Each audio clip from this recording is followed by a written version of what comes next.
Boa noite. Boa noite. Bom você estar aqui conosco. Levanta a mão, por gentileza, quem está aqui desde o nosso primeiro dia da semana.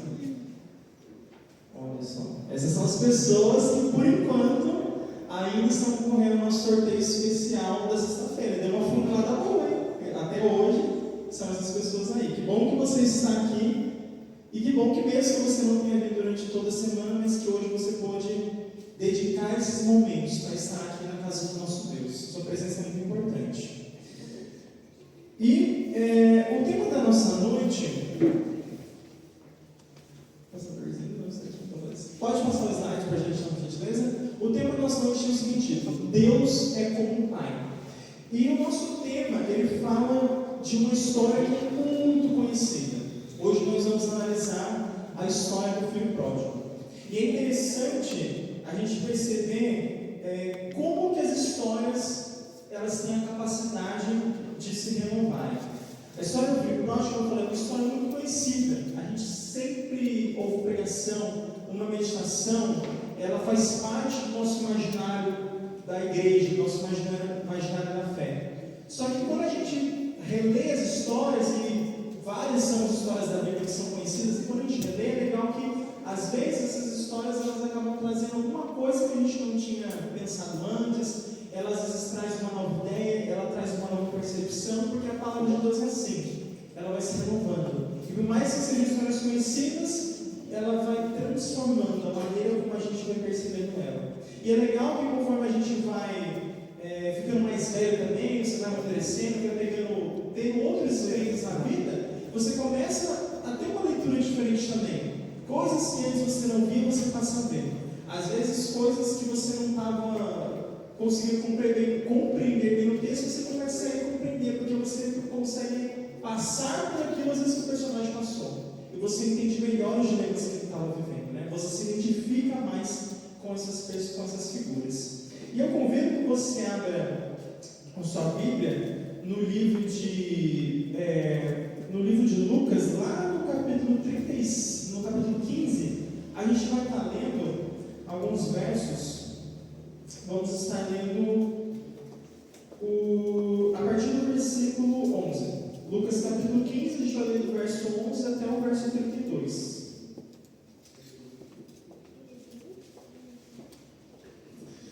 Muito bem. O texto ele fala o seguinte para a gente: Continuou. Certo homem tinha 2 filhos. O mais moço deles disse ao pai: Pai, dá-me a parte dos bens que me cabem. E ele lhes repartiu os haveres. Continuou. Certo homem já 2 vezes para frente. Isso, pode lançar mais um. Isso, para. Passados não muitos dias, o filho mais moço, ajuntando tudo que era seu, partiu para uma terra distante e lá dissipou todos os seus bens, vivendo dissolutamente. Depois de ter consumido tudo, sobreveio àquele país uma grande fome e ele começou a passar necessidade. Então ele foi e se agregou a um dos cidadãos daquela terra, e este o mandou para os seus campos guardar porcos. Ali desejava ele fartar-se das alfarrobas que os porcos comiam, mas ninguém lhe dava nada. Então Cainense disse: Quantos trabalhadores de meu pai têm pão com fartura, e eu aqui morro de fome? Levantar-me-ei, e irei ter com meu pai, e lhe direi: Pai, pequei contra o céu e diante de ti. Já não sou digno de ser chamado teu filho. Trata-me como um dos teus trabalhadores. E levantando-se foi para seu pai. Vinha ele ainda longe quando seu pai avistou, e compadecido dele, correndo, o abraçou e beijou. E o filho lhe disse: Pai, pequei contra o céu diante de ti. Já não sou digno de ser chamado seu filho. O pai, porém, disse aos seus servos: Trazei depressa a melhor roupa, vestiu-o, põe-lhe um anel no dedo e sandálias nos pés. Trazei também e matai um novilho cevado, comamos e regozijemos-nos. Porque este meu filho estava morto e reviveu, estava perdido e foi achado, e começaram a regozijar-se. Ora, o filho mais velho estivera no campo, e quando voltava a aproximar-se da casa, ouviu a música e as danças. Chamou um dos criados e perguntou-lhe o que era aquilo. E ele informou: Veio teu irmão e teu pai mandou matar um novilho cevado, porque o recuperou com saúde. Ele lhe se indignou e não queria entrar. Saindo, porém, o pai procurava conciliá-lo. Mas ele respondeu ao seu pai: há tantos anos que te sirvo sem jamais transgredir uma ordem tua, e nunca me deste um cabrito sequer para alegrar-me com os meus amigos. Vindo, porém, esse seu filho, que desperdiçou os seus bens com meretrizes, tu mandaste matar para ele um novilho cevado. Então lhe respondeu o pai: meu filho, tu sempre estás comigo, tudo que é meu é teu. Entretanto, era preciso que nos regozijássemos e nos alegrássemos, porque esse teu irmão estava morto e reviveu, estava perdido e foi achado. Ele foi achado. E é interessante quando a gente analisa a história do filho pródigo, ela vem uma sequência de outras parábolas que Jesus estava contando. Inclusive, a primeira parábola que Jesus inicia, a parábola da ovelha perdida, que foi um dos nossos temas que a gente tratou aqui, a parábola da ovelha perdida. A gente tratou antes de ontem. E a segunda parábola é a parábola da moeda ou a parábola da dracma perdida. E a terceira parábola que Jesus conta em si é a parábola dessa noite, a parábola do filho pródigo. E as três parábolas, elas se conectam e elas falam sobre a mesma temática. Elas têm a mesma mensagem, mas são contadas de formas diferentes. Jesus, o autor aqui utiliza metáforas diferentes para falar sobre a mesma mensagem que ele queria transmitir. E ambas as três parábolas, elas tratam sobre algo que foi perdido, mas que depois é encontrado. E quem encontra se alegra por ter encontrado. Essas três parábolas, elas têm essa mesma temática. E é interessante também a gente pensar que, por mais que o nome da parábola que a gente comumente use é o quê? Parábola do filho pródigo, e quando a gente vai para o texto, a gente vê que essa palavra não está no texto. O pródigo, a gente sempre fala que é parábola do filho pródigo, mas essa palavra não aparece em nenhum momento do texto. O texto nunca usa essa palavra que é o pródigo. O texto, quando ele vai falar aqui, ele fala que ele viveu o quê? Dissolutamente. Essa expressão que o texto ele começa lá na introdução. Fala que aquele filho, o filho mais novo, ele viveu dissolutamente. Porque o foco aqui não é se preocupar em colocar um rótulo no filho mais novo. Essa não é a preocupação aqui da parábola. A preocupação é expor qual era o estilo de vida daquele filho. O que aquele filho viveu? Essa é a preocupação do texto. Por isso que essa palavra pródigo a gente usa, mas ela não aparece propriamente no texto. O texto, ele cita o que o filho fez. Ele cita que ele viveu absolutamente. Ele cita que o filho esbanjou. Ele cita que o filho desperdiçou o dinheiro com meretrizes. É isso que o texto faz. Ele cita as ações que o filho mais novo ele teve, né? Pode passar o slide? E a parábola, ela recebe o nome de parábola do filho pródigo, mas na verdade é uma parábola que ela trata sobre dois filhos, duas realidades distintas, mas que se conectam. Nós temos uma realidade, a realidade de um filho mais novo que se afasta do pai, e a realidade de um filho também, o filho mais velho, que tinha até mesmo uma herança prometida para ele, que não se afasta do pai, mas que ele também tinha os seus dilemas, ele também tinha os seus problemas. E um dos filhos se afasta do pai, passa por um processo, um caminho de sofrimento, mas ele encontra o retorno, ele encontra a esperança. E outro filho, que não tinha saído, ele encontra a amargura dentro da casa do pai. E sobre ele depois que nós vamos estar tratando também. E é curioso a gente perceber aqui no texto que a primeira coisa que o filho mais novo faz nesse contexto é o quê? Pedir herança para o pai. Ele chega para o pai, ele pensa, reflete, ele percebe que a vida que ele estava levando não era suficiente, ele estava insatisfeito e ele pede herança para o pai. E ali no contexto do judaísmo do século I, aquilo ali era uma afronta. O filho chegar para o pai e pedir herança. Hoje em dia, não é costume um filho pedir herança do pai assim, já não faz parte do nosso costume. Agora, no judaísmo do século I, então, aquilo não fazia parte de jeito nenhum da tradição. Aquilo era extremamente mal visto. Você não podia fazer esse tipo de coisa. Porque se o pai estava vivo e você pedir herança, é como você estivesse falando: eu quero que você morra, eu prefiro que você morra do que você esteja vivo, do que eu tenho que esperar você morrer para conseguir herança. É como se ele estivesse pedindo a morte do pai. E é essa atitude que o filho mais novo tem para com o seu pai.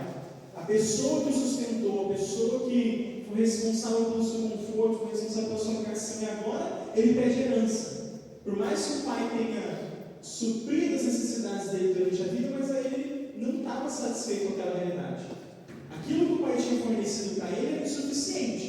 E ele pede herança. Por quê? Porque ele queria viver a sua própria maneira. Ele acreditava que as escolhas que ele faria seriam escolhas que trariam alegria para ele, trariam felicidade, trariam aquilo que ele realmente estava buscando, aquilo que ele encontrava na casa do pai.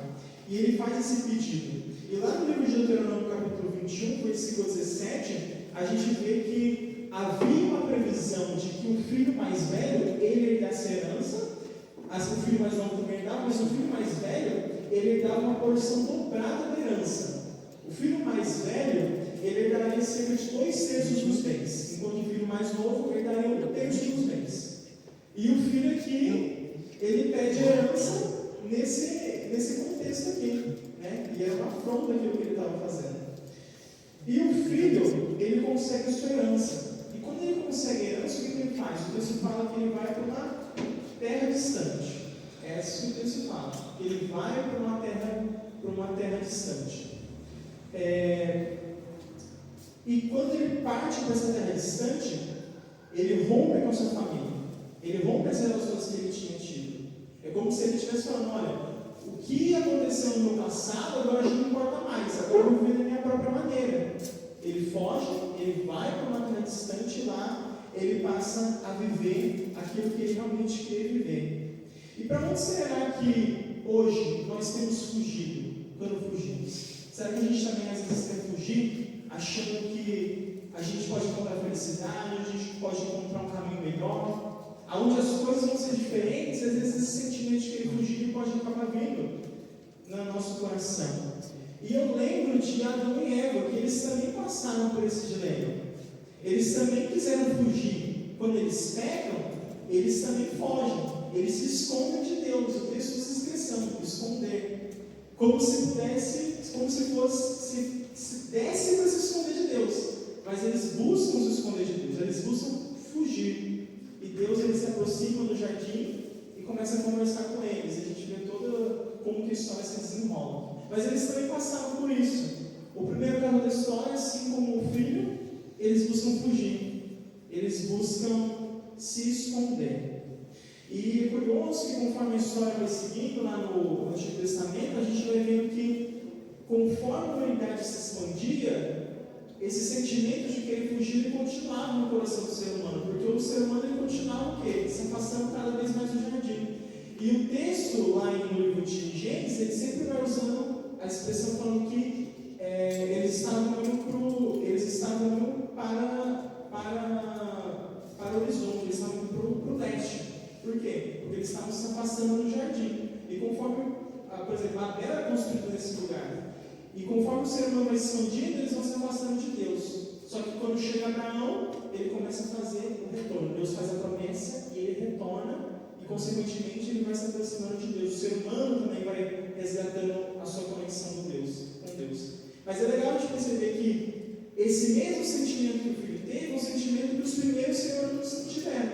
De querer fugir de Deus, de querer se afastar, de querer tentar construir um outro caminho, tentar construir uma outra maneira de viver. Mas nunca deu certo. Não deu certo no passado e como o filho também não deu certo. E por mais que o filho ele tentasse viver a sua maneira, o que ele encontrou foi o quê? Cuidar de porcos. É isso que o Cristo traz para a gente. Ele passou a cuidar dos porcos. E para um judeu, aquilo ali era um serviço indigno, um serviço humilhante, um serviço que tirava completamente a sua dignidade. Porque o judaísmo considera o porco um animal impuro. O judeu não poderia estar fazendo aquele tipo de trabalho que ele desempenhou. Mas é o que deu para ele, o que coube. Ele gastou tudo, perdeu tudo, e agora ele procurou algum trabalho para conseguir se manter. Só que o único trabalho que ele achou é um trabalho que trazia esse fardo de humilhação para ele. Ele estava sendo humilhado naquele trabalho. Levítico, como você já vê claro que o corpo era um puro. E agora ele passa a desempenhar esse tipo de trabalho. Um trabalho que para ele era visto como um trabalho degradante. E ele já tinha tido uma vida muito casa do pai.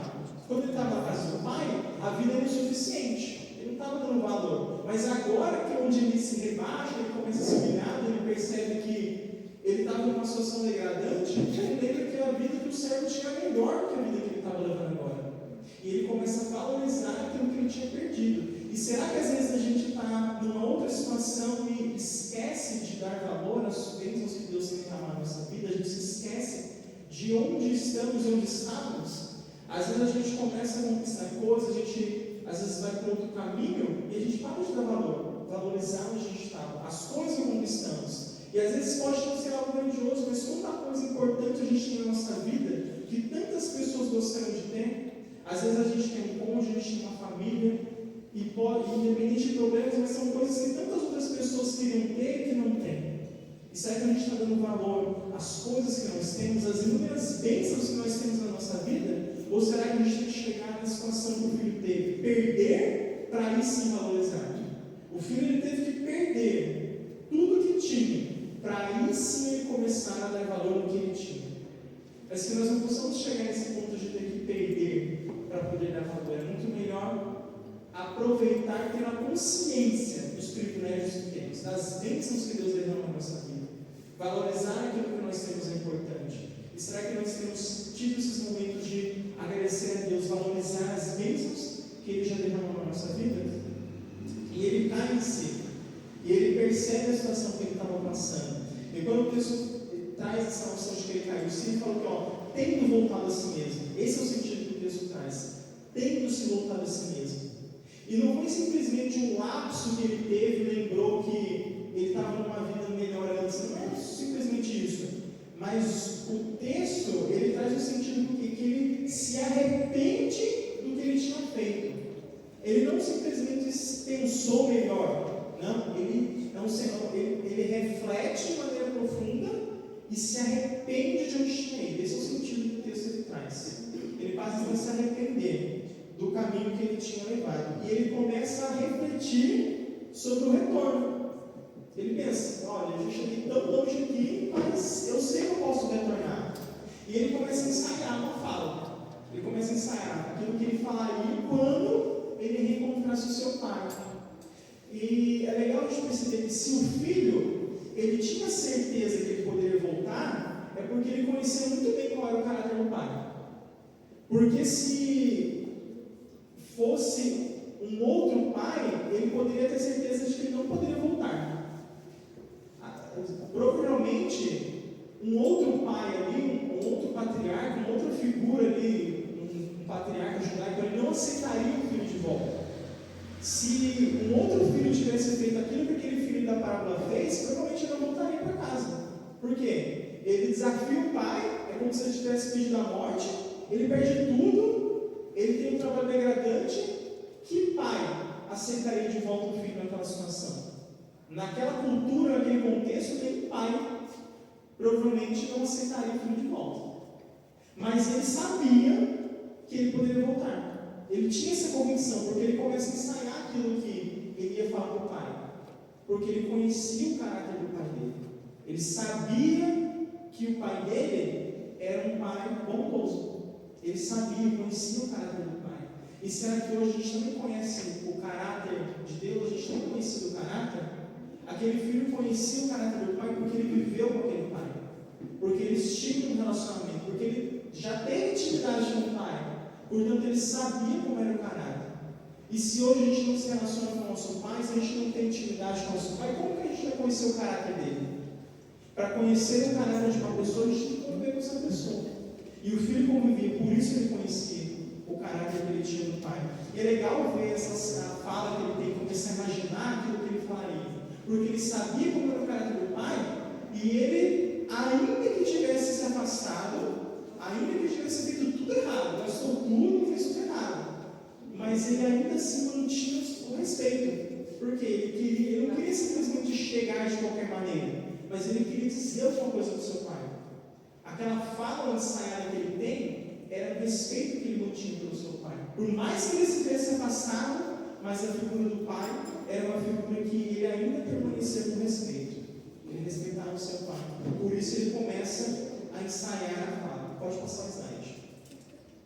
E ele sai ao retorno e ele decide voltar. E o texto fala para a gente que o pai, ele vê ele quando ele estava vindo ao longe. Né? Ao longe, né? Quando estava vindo ao longe, seu pai viu. Lá no versículo 20 o texto fala isso. E o filho, e o pai, quando ele percebe que o filho estava vindo, o texto vai descrevendo qual a reação do pai. E é bem curioso a gente perceber que o pai vê ele vindo ao longe, e a primeira coisa que o pai faz é o quê? Ele vai correndo em direção ao filho. E essa é outra imagem que a parábola usa, que para o ouvinte da época, que para o ouvinte judeu que estava ali ouvindo essa parábola de Jesus, chama atenção. Porque para a gente é normal hoje esse tipo de atitude, um pai correr para o seu filho e tal, mas na época não era comum. Quando a gente vai para a Bíblia, a gente vê que poucas vezes a gente vê assim, pessoas correndo, de maneira geral. Normalmente, quando a gente vê alguém correndo na Bíblia, normalmente é um jovem. Normalmente a gente vê uma figura de um jovem correndo.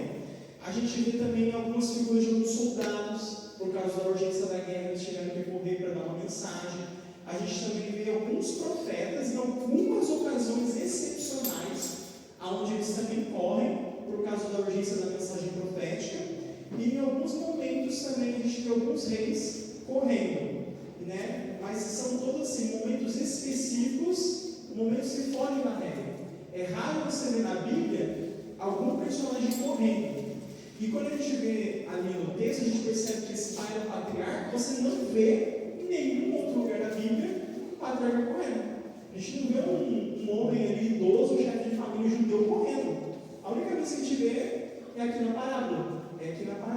Por quê? Um homem, um patriarca, quando ele tinha que correr, ele tinha que erguer um pouco o seu manto. E aquela era uma atitude que era considerada indigna para um patriarca da família. Só que o pai não tem essa preocupação. O pai não estava preocupado com a cultura que ele estava, não estava preocupado com a dignidade, com a honra que ele tinha. Ele vê o filho, ele rompe com essas convenções culturais que ele tinha, porque ele vai correndo para o seu filho. Ele vai correr nessa atitude que ele tem. E ele parte em encontro com o seu filho. E é interessante que ele corre, ele se encontra, o filho começa a falar a fala que ele tinha ensaiado, só que quando a gente lê o texto atentamente, a gente percebe que a fala ficou completa. Ele ensaia toda uma fala ali, ele começa falando, mas ele não chega até o final do que ele tinha pensado. Por quê? O pai já interrompe e o pai começa a abençoar a vida do filho. Pode passar o slide. E o pai, ele traz a roupa, ele manda que o anel seja trazido, ele manda que as sandálias sejam trazidas. O pai começa então a restaurar a autoridade que o filho um dia teve. A autoridade foi perdida, mas quando o anel é dado, a autoridade é restaurada. Aí ele dá a melhor roupa que ele pede, porque o filho estava naquela situação degradante, e agora a dignidade é restaurada com a roupa, né? As sandálias são o símbolo da liberdade que ele tinha dado. E é bonito a gente ver na parábola que esse ato que o pai teve de correr em direção ao filho e de abençoar o filho é um ato que representa a figura de Jesus Cristo e o que ele faz por nós. Porque a restauração do pecado não é uma coisa que parte de mim. Não é de mim que parte a restauração do pecado, mas é de Jesus. Assim como o pai na parábola ele corre em direção ao filho e abençoa o filho, Jesus é ele que parte em nossa direção. Para que nossos pecados possam ser perdoados, a atitude parte de Jesus. É Jesus quem veio à terra. É Jesus quem morreu na cruz. A atitude veio de Jesus, a iniciativa parte de Jesus. É Ele que inicia o ato da restauração do pecado, assim como o Pai. Restaurar o pecado não vem de mim. O meu papel é simplesmente aceitar. E será que aceitamos ou negamos a restauração do pecado? Porque Jesus já correu para nos encontrar. Ele já correu ao nosso encontro. Ele já fez sua parte, já partiu dele a atitude. E será que eu estou aceitando ou estou negando esse encontro que o Pai está querendo ter conosco? E o Pai dá a roupa, dá o anel, ele dá as sandálias, e o texto também fala que o Pai beija o filho.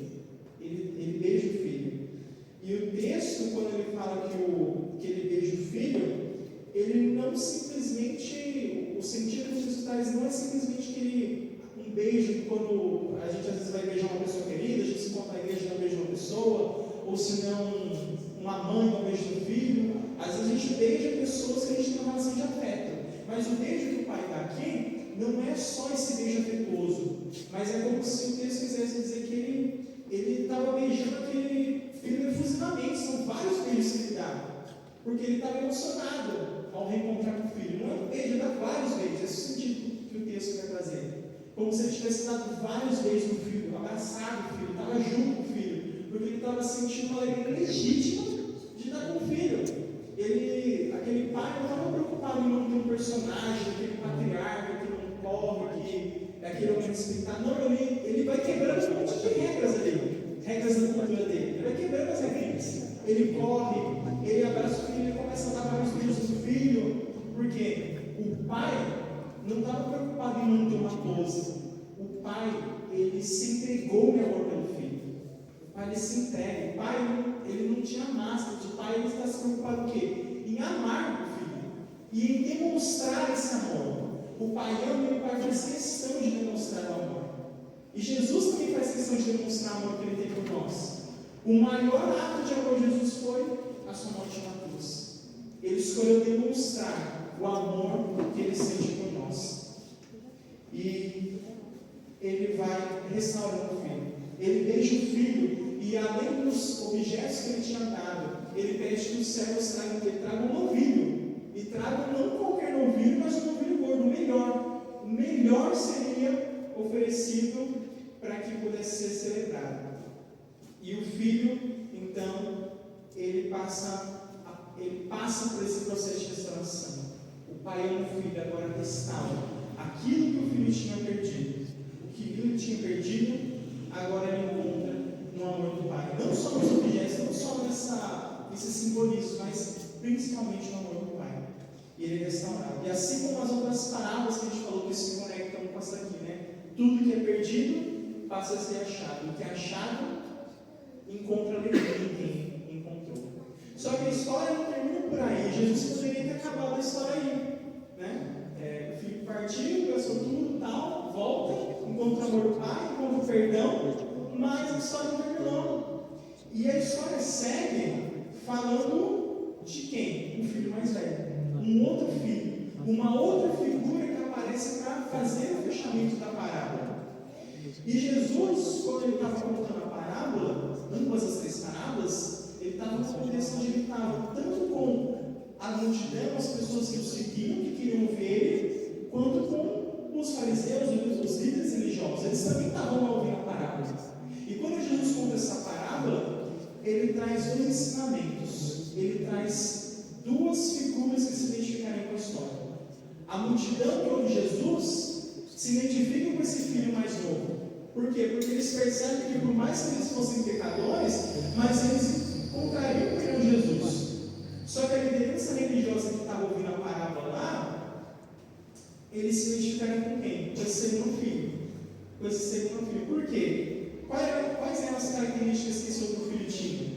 Ele era uma pessoa fiel, ele nunca tinha saído da casa do pai, ele guardava aquilo que tinha que ser feito, ele cumpria os mandamentos, ele cumpria o que precisava ser feito.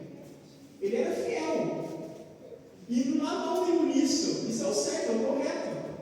Só que por mais que ele fosse fiel, tivesse fidelidade, ele cumprisse os mandamentos, mas aquilo não bastava, não era o suficiente. E ele tinha rancor.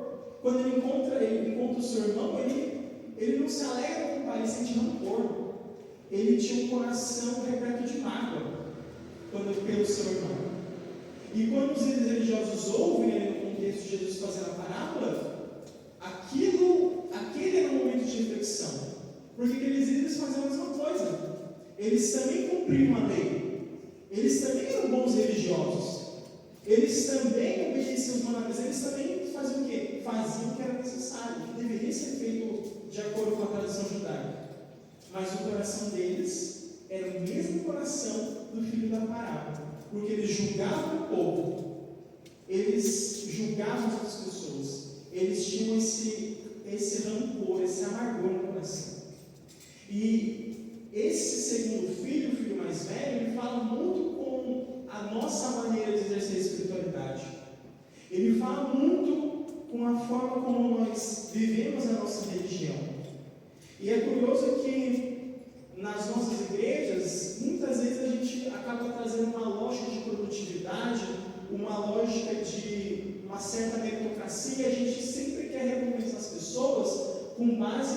naquilo que elas fazem, nas ações positivas que elas têm. Por quê? Porque no mundo empresarial é assim. A gente quer recompensar a pessoa de acordo com o mérito. Se a pessoa vestiu a camisa, é essa pessoa que a gente vai recompensar. Se a pessoa fez tudo certinho, demonstrou um bom trabalho, produziu, é essa pessoa que a gente vai recompensar. E quando o pai abençoou o filho que tinha perdido tudo, é como se aquele pai estivesse recompensando o cara que faliu a empresa. É como se ele tivesse recompensado aquele cara que sempre está atrasado e quando chega faz um trabalho mal feito. É como se ele estivesse fazendo isso. E aquilo ali para aquele filho mais velho era uma afronta, a recompensa que o pai tinha dado para o seu irmão. E para a gente, se a gente analisar friamente, também é estranho, também é esquisito.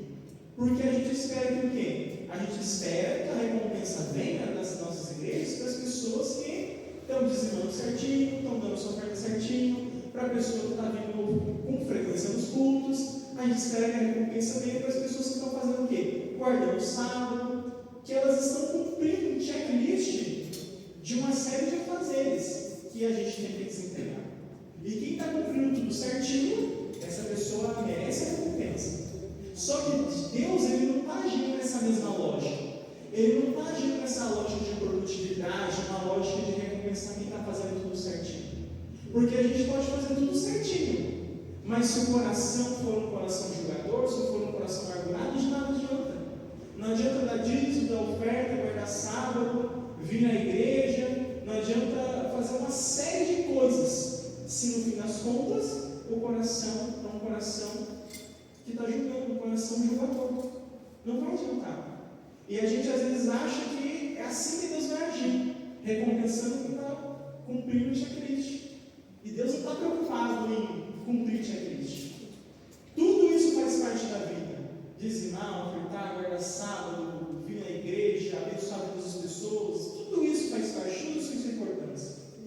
Mas essa não é a forma como nós encontramos salvação. Isso não é um fim em si mesmo. Isso é uma realidade. Quem escolhe viver a graça do Pai. Porque nós encontramos a graça do Pai, nós passamos a ter essas atitudes. As atitudes não são um fim em si mesmo, mas elas são consequência de quem aceita a realidade da graça na vida. E às vezes a gente inverte a ordem das coisas. A gente acha que primeiro a gente tem que cumprir essas coisas para conseguir a graça. E é justamente o contrário. Porque Jesus, ele já me dá a sua graça. Aí sim eu passo a cumprir o que tem que ser feito. Eu cumpro as coisas. Por quê? Porque por gratidão eu passo a obedecer a lei, eu passo a abençoar a vida das pessoas, eu passo a fazer como um sinal de gratidão, porque a graça de Deus já passou por coração. E se a gente inverte a lógica, a gente detona completamente a beleza do amor de Deus. A gente reduz o amor de Deus, a gente minimiza a sua ação de graça na nossa vida. E essa é a mensagem que aqueles líderes precisavam ouvir. Eles precisavam ouvir essa mensagem de Jesus. E hoje nós, enquanto igrejas, também precisamos ouvir essa mensagem em muitos momentos, né? Para que a gente possa inverter a ordem das coisas. Será que hoje nós, enquanto igrejas, temos nos alegrado quando Jesus está oferecendo a graça para as pessoas, ou será que eu tenho feito como aquele filho, sentindo rancor, sentindo amargura, achando que os outros não são merecedores dessa graça? Não adianta cumprir a lei se eu não sinto alegria quando Jesus está disposto a derramar a sua graça na vida das pessoas. E que hoje possamos ter isso em vista. E com quem será que nós temos nos identificado? Será que temos nos identificado com o filho mais novo? Ou será que temos nos identificado com o filho mais velho? Será que temos nos identificado com o filho mais novo? Talvez abandonado em algum momento os caminhos da casa do Pai? Será que em algum momento a gente acabou se afastando, a gente procurou encontrar um outro caminho, achando que as coisas seriam melhores, mas no fim as coisas só deram errado? Mas a gente conseguiu voltar porque a gente sabia que o Pai estava disposto a nos amar? Será que temos nos identificado com o filho mais velho? Talvez a gente nunca tenha saído da casa do Pai. Eu nunca saí da casa do Pai, eu cresci na igreja, eu nunca passei por essa experiência que o filho mais novo passou. Eu nunca sei o que é essa experiência de perder tudo, de não ter mais o chão ali com Jesus ao lado. Mas não adianta a gente estar na igreja, crescer na igreja, cumprir tudo se o coração não for transformado. E será que hoje temos identificado com esse filho? Será que a gente está vivendo uma vida religiosa perfeita, mas o coração ainda não foi transformado? O pai, ele espera que o coração possa ser transformado, tanto o filho mais novo quanto o filho mais velho. Dilemas diferentes, vivências diferentes, mas ambos precisavam ter os seus corações transformados. Infelizmente, aqui na parábola, a gente só tem a descrição que um dos filhos aceitou a severidade. O texto descreve que o filho mais novo aceitou a severidade. Ele se alegrou pelo amor do pai. E quando a parábola termina, ela não fala a reação do filho mais velho, se ele mudou de ideia. A gente não sabe se esse filho futuramente aceitou essa graça do pai. Até a história terminar, ele tinha rejeitado. Ele permaneceu com o coração amargurado. Mas essa não precisa ser a nossa realidade hoje. Se o nosso coração não for transformado, essa noite nós temos uma nova oportunidade de aceitar nas nossas vidas essa transformação. Enquanto a Ana canta a música, que nós possamos refletir. Eu tenho sido o filho mais novo ou eu tenho sido o filho mais velho? Eu tenho aceitado a graça de Deus na minha vida? Meu coração tem sido transformado? Que hoje possamos aceitar essa transformação. E que essa transformação, ela também possa ser compartilhada com as outras pessoas. Que não guardemos só para nós, mas que possamos anunciar para as pessoas que estão lá fora. Deus, Ele quer você de volta. Deus te aceita do jeito que você é. Não importa onde você for, não importa o caminho que levou. Hoje temos um chamado a voltar. E lembre as pessoas, todos têm um chamado a voltar. E possamos hoje aceitar o chamado de volta e convidar as pessoas a voltar também. Amém.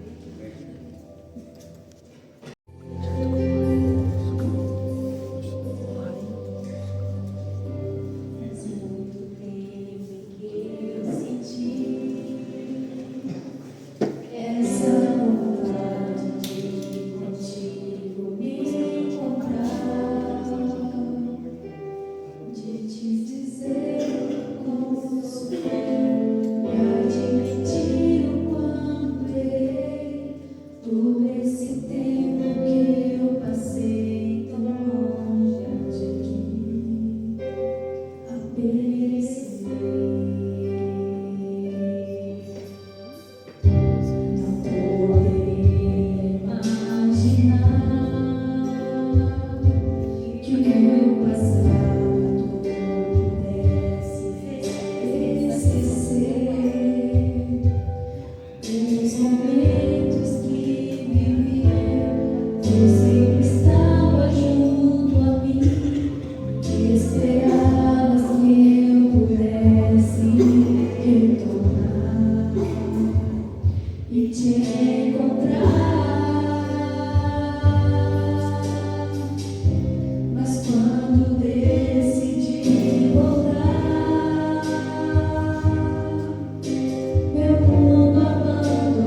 perdoado, celebrado e convidado a celebrar. Possamos hoje aceitar esse chamado de voltar à casa do Pai e nos alegrar, porque o Pai certamente tem alegria em nos receber. Vamos orar? Senhor, nosso Pai, agradecemos porque nessa noite ouvimos esse chamado de entrar na sua casa. Talvez em algum momento possamos ter nos afastado de Ti, mas agradecemos porque sabemos que o Senhor é bom, sabemos que o Senhor nos ama e o Senhor está disposto a nos encontrar de novo. O Senhor sente alegria quando voltamos para a sua casa. O Senhor não está preocupado em manter uma coisa, não. O Senhor corre para o nosso encontro, o Senhor nos beija, o Senhor nos dá a melhor roupa, nos dá um anel, nos dá sandálias, faz uma festa para celebrar nosso retorno. Que possamos aproveitar esse sentimento de saber que o Senhor está disposto a nos perdoar. Senhor, tira do nosso coração o sentimento de amargor, o sentimento de julgamento. Que não possamos rejeitar a sua graça na vida das pessoas que estão ao nosso redor, mas que possamos nos alegrar, que possamos ter a noção de que a restauração dos nossos pecados não vem de nós, não vem das nossas atitudes. Podemos cumprir tudo, mas se nosso coração não for transformado, não é suficiente. Que possamos primeiramente aceitar a sua graça nas nossas vidas, para que a partir dessa atitude de graça possamos, em resposta a ela, cumprir as ações que temos a desempenhar. Que o Senhor possa estar transformando o nosso coração, para que, além de sermos transformados, possamos oferecer esse convite de graça às outras pessoas, que possamos aceitar essa missão nas nossas vidas. É isso que pedimos e agradecemos em Teu santo nome. Amém.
Em mim.